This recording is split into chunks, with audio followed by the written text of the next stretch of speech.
So me along with my friends are going to Cubbon Park. It's been around 1 year roughly since I've been here and I've not explored much of Bangalore. Yes, very late of me, but better late than never. So I'm just quickly going to get ready and hit the road.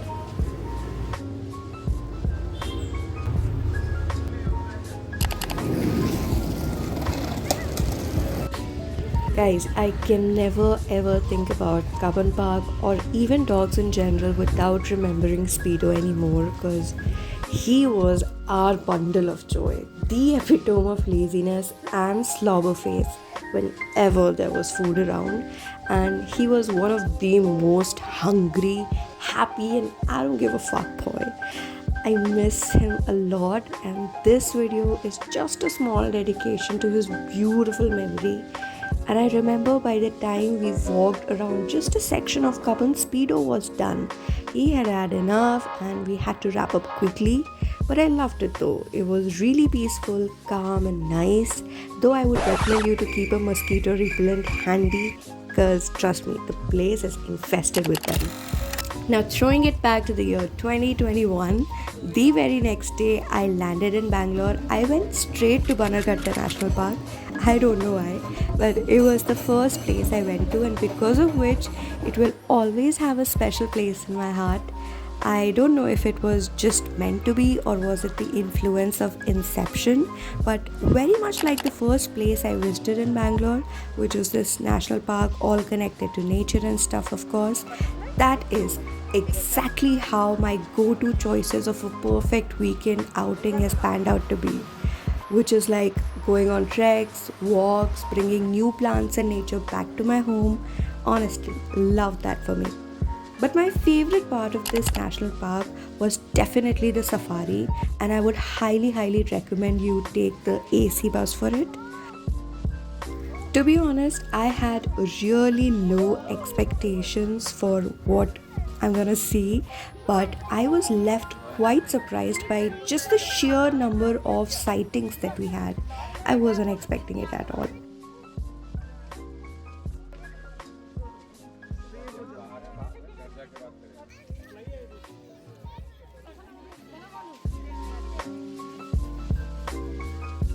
Trust me, I liked it so much that just after 2 days I came back with my roommate, and how can I forget? It was a task to go back home because it bored cats and dogs.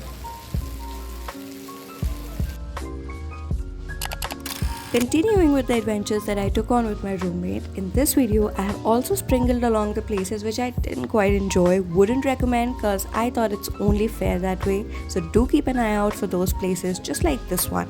We went to Karnataka Chitrakala Parisad, for which we took a bus, and it was the first time I took a bus to go around the city. I had no idea which bus to take, from where to take it, so you best believe that I took the role of passenger princess and let Avantika take care of the commute, which didn't really go that well because we were kind of lost and we stepped off on the wrong bus station. But even with that detour, we managed to make the best out of it in Froyoland, and this also happened to be my first time making a scoop of ice cream for myself. Well, a whole lot of first times in this video. We reached Karnataka Chitrakala Parishad. Finally. Just outside the main building, there was this artisans bazaar, which was really very expensive but quite pretty to look at.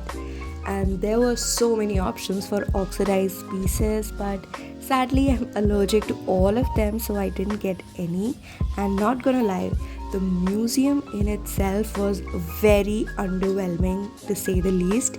I don't know, maybe it was just my expectation that I went in with of how majestic and mesmerizing a museum would be, but this one was not it. The display arrangement, music and lighting was very boring. Many of the pieces were collecting dust and even had cobwebs on it. And to top it all off, the support staff was extremely rude and so full of themselves. I have rather heard good things about MAP, the Museum of Art and Photography in Bangalore, so I hope that at least that museum makes the cut for me. Let's see. Going to the play arena. Total Mall. Sarjapur Road. Stuck in traffic.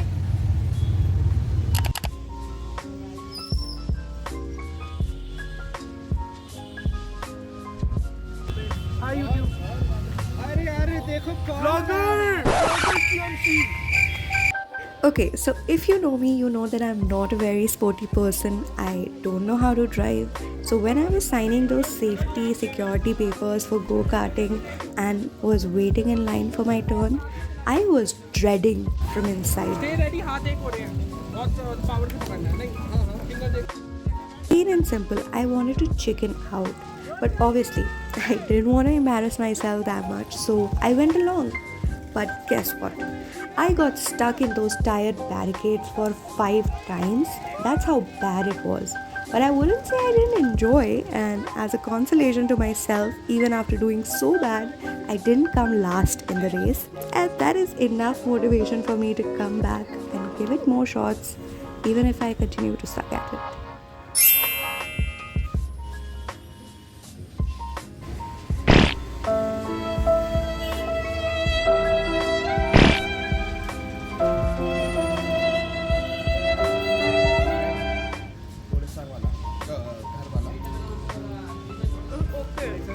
We had this, 2 out of 10. this, 7. this, 1, this. This one I would say 6, 7. Okay. Samosa was the best, right? Ask me again what was best What was best? my Rashma man This is how I travel for an outing. excuse me this is how you move Then, after evading all the major auto accidents, we went to Commercial Street.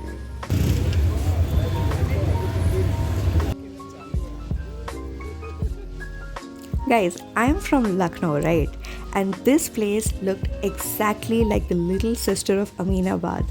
It was crowded, busy, and filmy enough to fit the typical Desi aesthetic. The old houses were really cute, but maybe I was just too broke, but I didn't find anything worth the so-called thrifty prices they were quoting. Later on, some of my friends did tell me the must-try shops which I missed this time around, but I'm mentioning them on screen so you can give it a shot.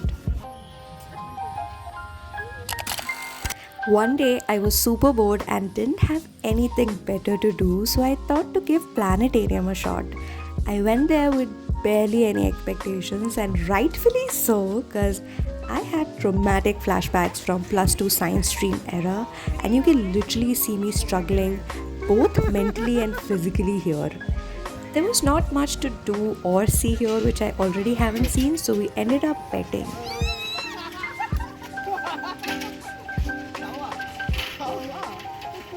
And as you can see, I quickly got bored of everything. There were a lot of annoying kids as well.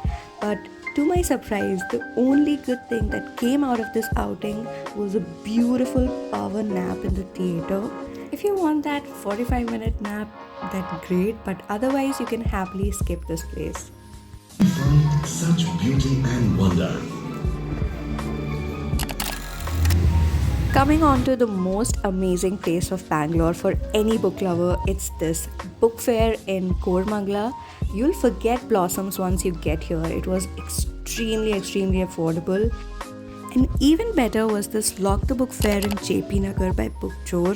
It keeps on happening yearly at different locations. It had amazing collections and very many rare finds, I must say. It also had a fun catch where you can get however many books that you want. You just had to successfully stack them into the box of your chosen size, which was priced at a set rate. And you bet, after coming back home, here's a quick haul.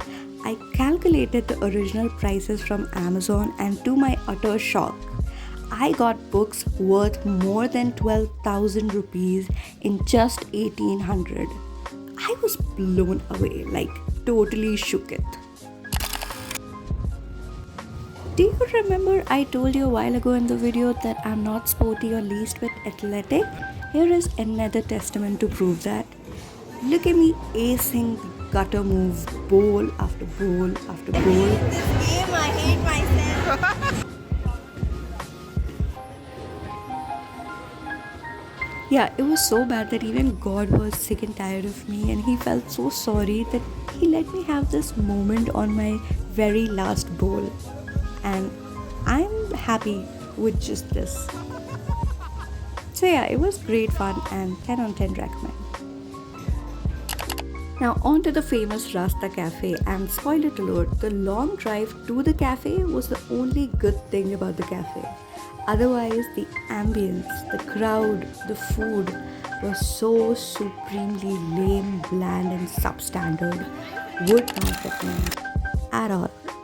Coming to the last one on the list is this Narapura Biryani Bhavan, which opens up at 4:30 in the morning and apparently is quite famous.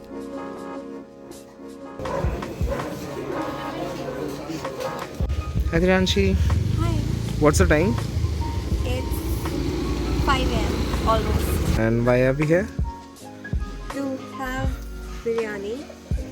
I was kind of surprised when I saw so many people having full on meal that early because I was only there for the takeout. Will you do a taste review?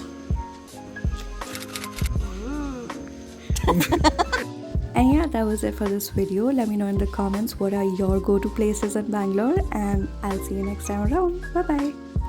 Speedo. Igori.